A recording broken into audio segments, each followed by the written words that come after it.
Dios quiere que usted tenga en el día de hoy una fe de quilates. Más de 4 décadas dedicadas a la evangelización del mundo. Yo le estoy diciendo estas palabras para que usted fundamente su fe en realidades, en estas realidades eternas. Su contribución a la literatura cristiana hace evidente su compromiso con el Señor de hacer discípulos y formar ministros. La oferta del Señor a nuestras vidas es que nuestra fe crezca, que nuestra fe sea fortalecida. Escuchemos al doctor Díaz Pavón en Para que el mundo crea. Reciba la paz del Señor con mi saludo. Muchas gracias, hermanos queridos, por estar en sintonía con Para que el mundo crea. En el día de hoy, Dios nos va a bendecir con una palabra poderosa. No hay dudas de que el Señor nos va a hablar por su palabra, porque Él siempre nos habla por su palabra. Hoy vamos a iniciar un tema que va a durar 2 programas. Vamos a hablar sobre crecer en sabiduría, crecer en Dios. En la experiencia cristiana, el estancamiento no es una opción. ¿Ve? No estamos bien porque dejamos de crecer. No existe tal cosa como dejar de crecer y quedar estancados. El principio es: o crecemos o mermamos, o subimos o bajamos. Esto es como tirar una pelota al aire. Usted tira una pelota y cuando deja de subir, de inmediato comienza a descender. De modo que no existe tal cosa como estoy estancado espiritualmente. Ese estancamiento significa que de alguna manera estoy disminuyendo, que de alguna manera me estoy limitando, que de alguna manera estoy dejando de alcanzar, dejando no solo de crecer, pero también disminuyendo en mi capacidad en Dios. Cuando uno comienza a experimentar eso que a veces llamamos estancamiento, se deja ver esa realidad porque notamos que aquello que yo hacía para Dios, ya no lo estoy haciendo. Aquello que yo experimentaba en el Señor, ya no lo estoy experimentando.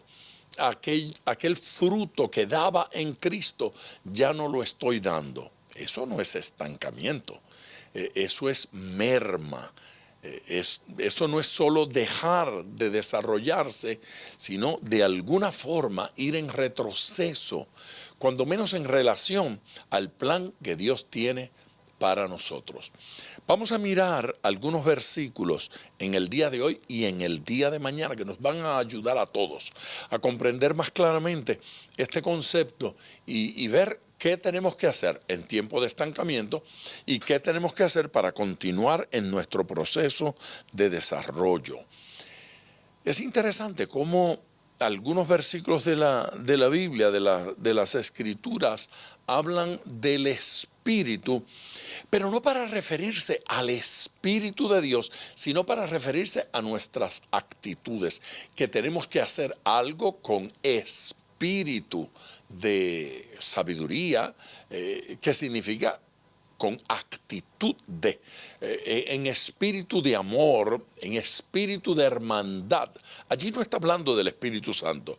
En esas ocasiones, regularmente, está hablando de una actitud para relacionarnos con Dios, o una actitud para relacionarnos con la iglesia, o la actitud con la cual nos tenemos que relacionar con el mundo no cristiano. Así es que mucha atención, porque esta palabra de hoy y del día de mañana de alguna manera nos va a ilustrar y nos va a bendecir en este respecto.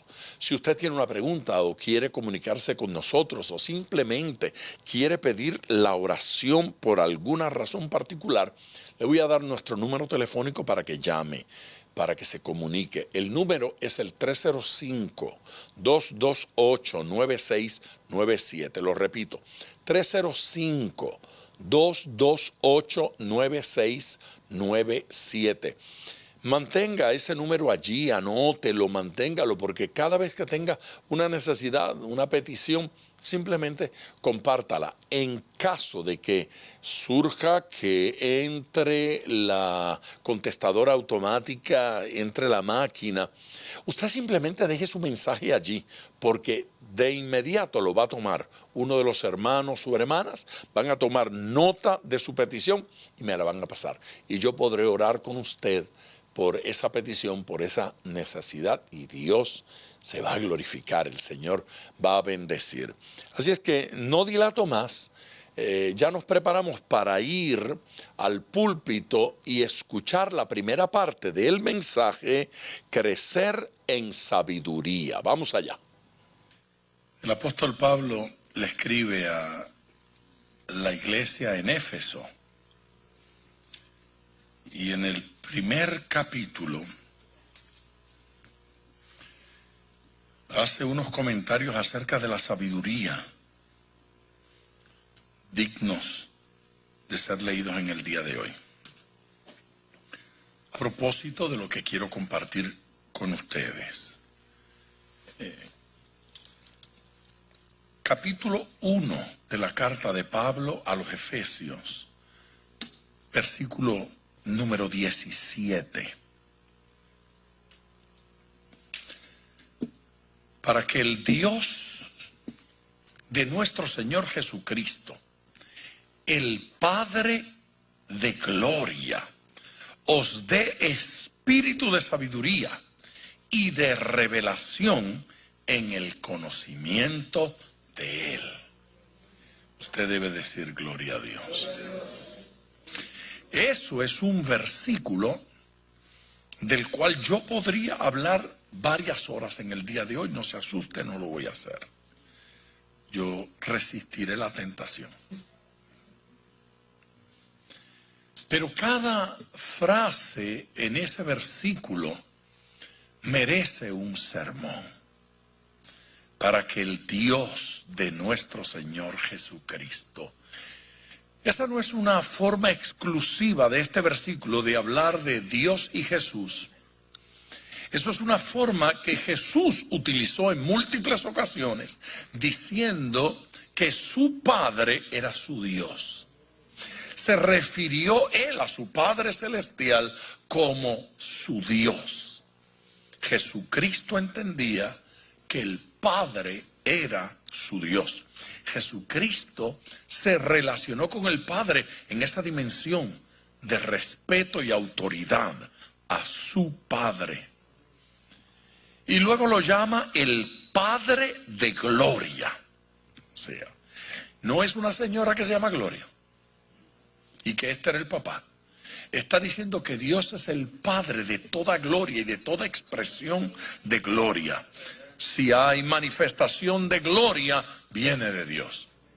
Así es que esto de gloria, eso que algunos llaman doxa o shekinah, los que quieren dominar las lenguas originales, la idea no es una nube sobre el suelo. Esa nube no es otra cosa sino una forma de expresión y de hacerse sentir y notar. Yo he estado en reuniones donde ha sido perceptible esa gloria por alguna particularidad. Yo cuento la historia de la época cuando, junto a una avenida principal del centro de la ciudad, alquilamos un segundo piso. Hacíamos una vigilia. Había pasado ya la medianoche y estábamos allí orando. Una señora trajo como petición especial aquella noche que oráramos por la salvación de su hijo. Dijo ella que el niño se había criado en la iglesia, pero se había apartado y que ahora andaba en conductas pecaminosas. Era viernes en la noche, así que era viernes de parranda, era viernes de discotecas y de nightclub para el hijo de esa señora. Y ella estaba allí pidiendo la oración por él. Adorábamos, cantábamos y alabábamos al Señor cuando dos jóvenes subieron la escalera, se asomaron por la puerta para ver qué cosa estaba sucediendo allí. Quien lo atendió supuso que la razón por la que habían subido había sido por la música. De seguro le gustó la música y por eso decidieron subir. Vengan, que vamos a seguir cantando un rato más. Entren, siéntense. Uno de los jóvenes le dijo a quien lo atendió: ¿y de dónde sale el olor? Pero quien lo atendió no sentía ningún olor en particular. ¿De dónde sale el olor? ¿A qué olor se refiere? A ese olor que viene de allá para acá. Nosotros subimos porque sentimos un olor que bajaba por la escalera, un aroma grato que bajaba por la escalera, lo sentimos acá. Es curioso, yo estaba predicando esa noche, yo no sentí ningún olor. Los hermanos que estaban cantando y adorando tampoco sintieron ningún olor. El ujier, el anfitrión que atendía la puerta y los recibió y los hizo acomodar, no sintió ningún olor. Pero esos dos muchachos, rumbo a una discoteca, se detuvieron impresionados por un olor que salía. Luego ellos testificaban, el olor salía de la gente cuando la gente estaba alabando al Señor.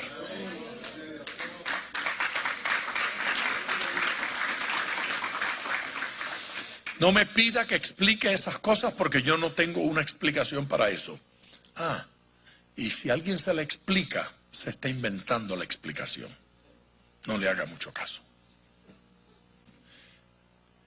Yo no entiendo bien cómo es que Dios hace eso, ni por qué lo hace. Usted sabe qué es lo impresionante de todo esto, que ese jovencito era el hijo de la señora que estaba pidiendo la oración.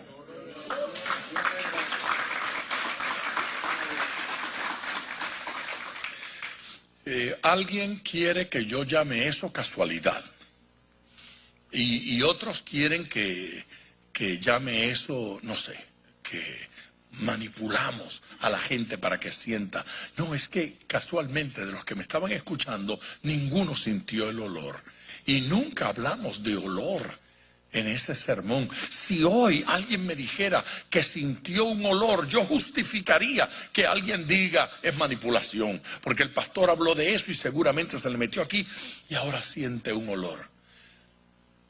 Pero ellos no estaban en el culto, ellos subieron de la calle porque esa fragancia llegaba hasta ellos. La Biblia lo llama la gloria de Dios.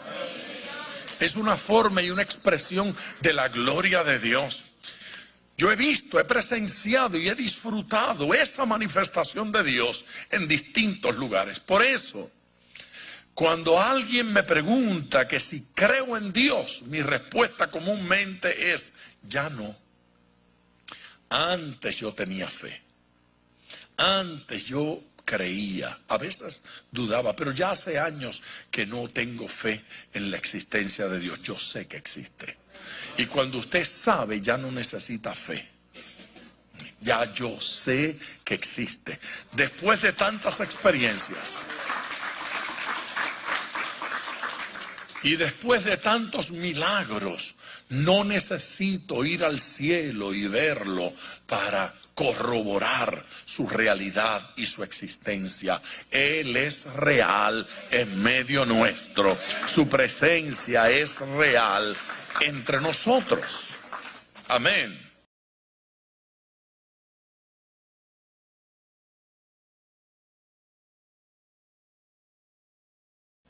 Quiero honrar de alguna forma a aquellas personas que no solamente alaban, sino que alaban bien. No solo oran, sino que oran bien. No solo tocan un instrumento, sino que lo hacen bien. Nosotros somos una sociedad que honra al que hace bien las cosas. Es eso común entre nosotros. Es común que de alguien se hable como alguien extraordinario porque tiene un talento especial y lo utiliza, y cuando lo utiliza todos lo miran y lo admiran. Las personas que depuran por el uso, por el manejo, por la dedicación, un talento es admirado de todos. Eso sucede con un fisiculturista, o un atleta, un corredor, o un baloncelista. Todo el mundo parece admirar a un baloncelista que se supera en la medida en que va pasando los años. Este año juega mejor que el año pasado, ¿cierto?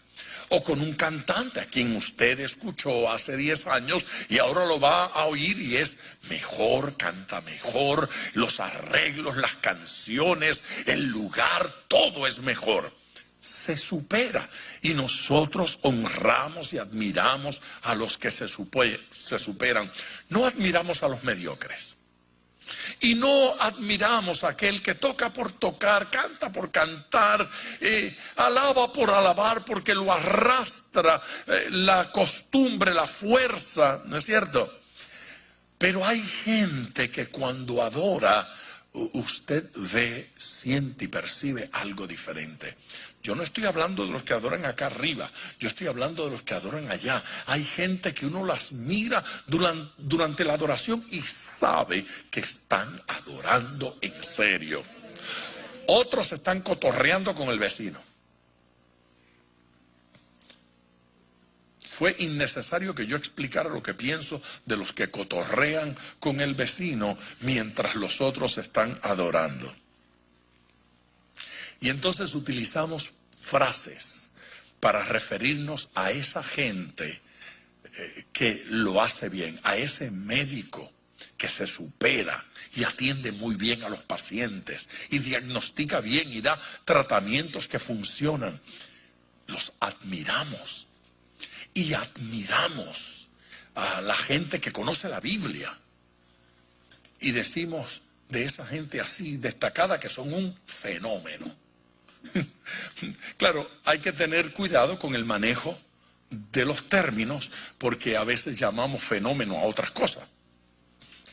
Pero decimos que es fenomenal, que es un fenómeno, ¿no es cierto? O si son cubanos dicen que es bárbaro. Tipo es un bárbaro. ¿Sí? Si es puertorriqueño es con L, bárbaro. Sí, yo soy puertorriqueño, cualquier cosa, yo me doy pedra a mí mismo, no a otros. Sí, en cada país yo escucho distintas cosas. ¿Sí? A veces dicen, cuando alguien hace algo muy bien, es un salvaje. ¿Sí? O ahí viene el monstruo, eso sí que es un monstruo, Sí, brutal. No sé cómo dicen en su país. En el culto de la mañana, creo que fue Rafi, no sé quién fue, dijo caballo. Allá Jorge, es un caballo. Jorge es un caballo. En el piano es un caballo. Carlos VI se dice es un caballete. Cuando él dice que es un caballete. Lo que queremos decir es que es bueno, extraordinario, fabuloso, ¿no es cierto? Y entonces estas son las expresiones coloquiales para hablar de esa gente que se supera. ¿Dónde están las necesidades nuestras de superación? ¿Y cuánto aplica esto a lo espiritual? La Biblia dice, por ejemplo, que hay algunos en la iglesia que por el uso han pulido, perfeccionado, afinado los sentidos. Y se refiere a los sentidos espirituales por el uso. Estaba hablando en el contexto de esa manifestación de la gracia, los dones, los carismas del Señor por el uso. Hay gente que madura, que crece en la iglesia. Otros a los que les pasa el tiempo y siguen con las mismas carnalidades y con las mismas actitudes y haciendo las cosas de la misma manera. Y la realidad es que el estancamiento es un deterioro. Lo voy a repetir. El estancamiento es un deterioro en todos los órdenes. A usted le está yendo mejor en su matrimonio, o peor. Pero su matrimonio no está estancado. O crece o merma. La relación madura, mejora, si nos tratamos mejor, nos entendemos mejor, nos amamos más o menos. Pero no existe tal cosa como estancamiento espiritual. La Biblia describe la vida del Hijo de Dios y dice que la senda nuestra, de los santos, de los justos, de los hijos de Dios, es como la luz de la aurora, que va en aumento hasta que el día es perfecto. Nuestro primer escalón es perfección. La primera parada es ser perfecto. No existe tal cosa como que estoy estancado, como que estoy en la primera etapa, la primera fase, el primer escalón. No existe tal cosa. O estamos en crecimiento o estamos disminuyendo. En Dios tenemos que crecer. En Dios tenemos que desarrollarnos. Aleluya. Es importante que nosotros definamos nuestras necesidades. Identifiquemos, reconozcamos y aceptemos esas áreas de necesidad.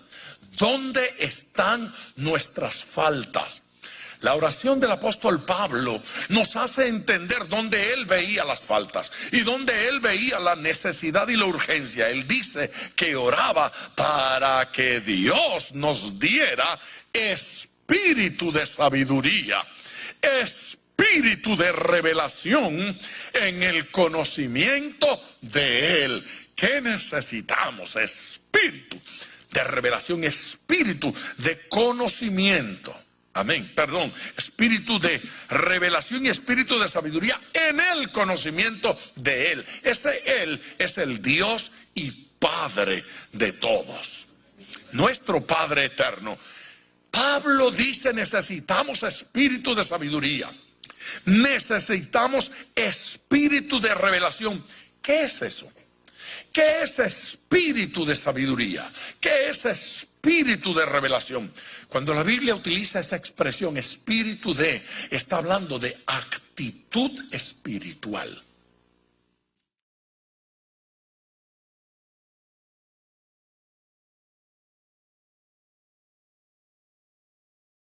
Sí, eso de espíritu de sabiduría, observe usted que allí la palabra espíritu no debe estar con letra mayúscula, porque no se refiere al Espíritu Santo, no se refiere al Espíritu de Dios, se refiere a una actitud espiritual, y esa actitud espiritual se llama sabiduría, se llama revelación. Está hablando de una actitud de búsqueda, de aprendizaje, de desarrollo, en la que el Hijo de Dios comprende que tiene que crecer en conocerle a Él. De hecho, realmente allí dice conocerle mejor.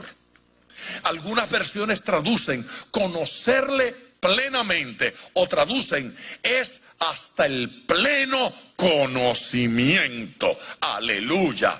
Es abundancia, es plenitud, es mejorar, es que hoy conozcamos a Dios, lo entendamos y nos relacionemos con Él mejor que lo que sucedía un año atrás o un mes atrás. La realidad es que este crecimiento ha de ser constante.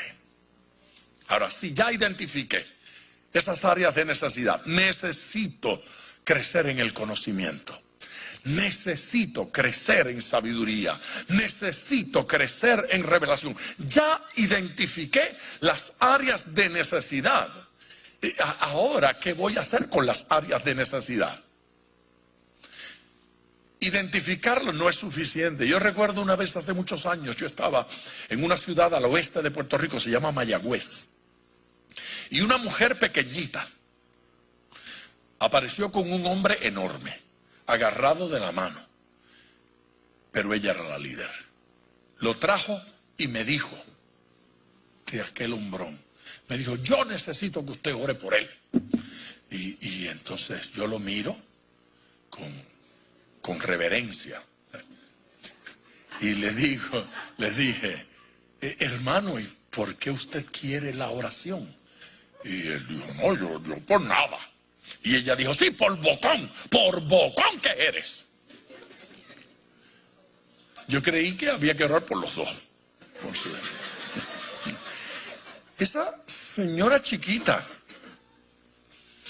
lo sacudía y él respetuosamente accedía. Ore por este bocón para que se controle, porque siempre está abriendo. Entonces esto dijo, él dijo, bueno, sí, y tenía un vozarrón así que llenaba el lugar. Bueno, sí, yo soy bocón, es verdad, ella tiene razón, yo soy bocón. Entonces ella dijo, usted tiene que orar porque es que él no entiende que es bocón. Y yo, pero si dice que sí, que lo entiende. Cuájalo suave. Aquel señor daba la impresión que podía comerse a uno de 2 mordiscos. Era enorme, era grandotote. Él sabía que era bocón. Y él reconocía que era bocón. Y de alguna manera él pensó que eso era suficiente. No, sí, yo sé que soy bocón. Y nosotros llegamos a pensar que reconocer nuestro defecto es suficiente. Sí, es verdad, yo sé que soy así. Ella tiene razón o él tiene razón. Yo reconozco mi defecto. Y algunos justifican, bueno, pastor, cuando menos yo acepto. Yo digo, pues sí, cuando menos acepta, pero de fresco sigue igual. No cambia nada. Y no basta con saber que estoy haciendo mal. Es necesario determinar algo con respecto a estas necesidades. Las opciones son 2. 1, espero un milagro. 2, me dedico, me esfuerzo, busco, estudio, pido, me acerco a Dios. Créame que la idea de quedar ahí esperando, de que accidentalmente un día me acueste violento y me levante en paz, no existe. Ese es un milagro que no existe. No existe eso de que se acostó malcriado y se levantó bien hablado. No existe. No sucede tal cosa que se acostó amargado, odioso y se levantó dulce y amable. Ocurrió el milagro. No, el tipo quiere algo, tenga cuidado. Cuando alguien de la noche a la mañana así se pone todo meloso, mi amor. No importa de qué lado. De qué lado venga la cosa. No existe.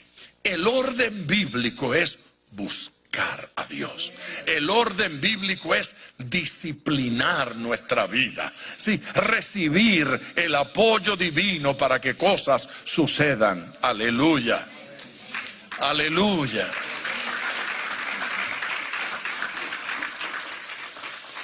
Hay consecuencias de estas faltas. La falta de conocimiento y la falta de responsabilidad tienen consecuencias en nuestras vidas. Tenemos que mirar esas consecuencias. Consecuencias de la falta de búsqueda, de la falta de conocimiento y de la falta de responsabilidad. Desánimo. Gente se desanima. Y se desanima porque en nuestra ignorancia no sabemos lo que Dios dice. Y porque no conocemos la palabra de Dios, porque no conocemos la verdad de Dios, entonces le creemos al diablo, a las circunstancias y al ambiente lo que dice. Y malinterpretamos los sucesos. Sí, Dios no me ama porque no me concedió lo que yo le pedí. ¿No es verdad? A menudo no le concedo a mis hijos lo que me piden por amor. Porque los amo. No les puedo dar lo que ellos quieren. ¿Usted nunca le dijo no a su hijo por amor? Usted nunca le dijo no a alguien, o alguien no le dijo a usted no por amor. ¿Por qué interpretamos que Dios no nos ama? Porque no me concedió lo que yo le pedí. Eso puede tener múltiples razones. Razones para que mi oración no sea contestada. Pueden ser varias, podríamos abundar en eso. No es el caso en el día de hoy. No obstante, es producto de la ignorancia creer que Dios no me ama porque no me dio lo que yo le estoy pidiendo.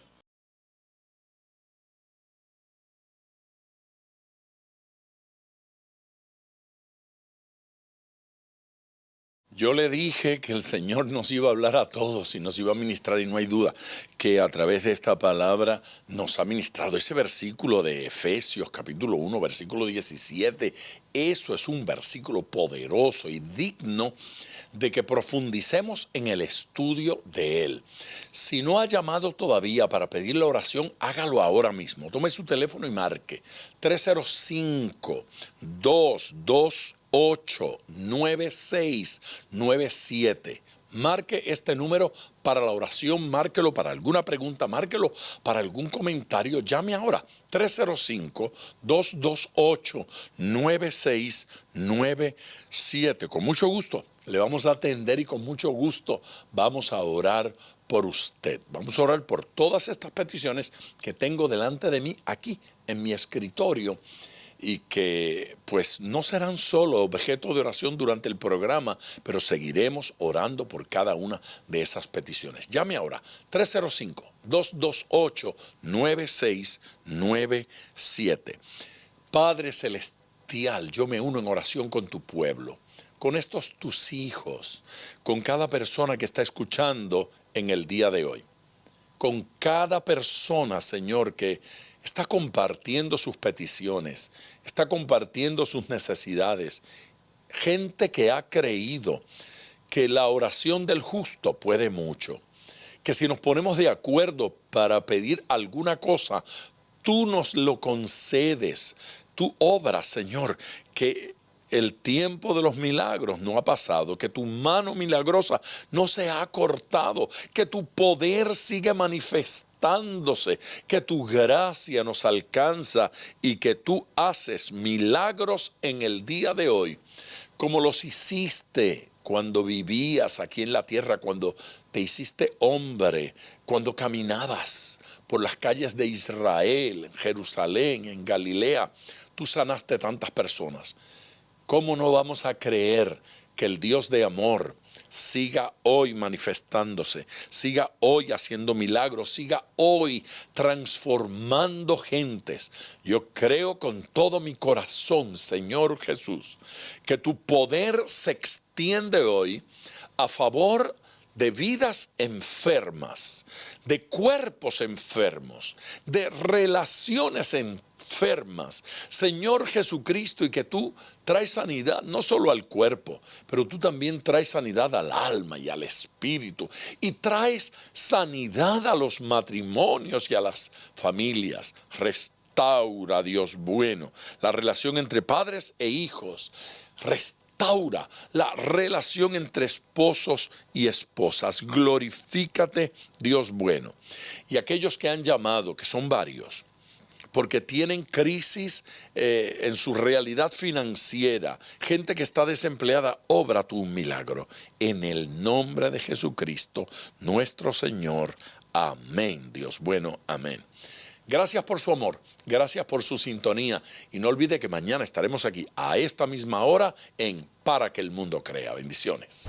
Gracias por sintonizar Para que el Mundo Crea con el Dr. Díaz Pavón. Nuestro ministerio desea brindarle acceso a este programa descargando gratuitamente la aplicación DPM Radio. Para oración, comuníquenos su necesidad llamando al 305-228-9697. 305-228-9697 o en las redes Facebook e Instagram bajo Díaz Pavón Ministries.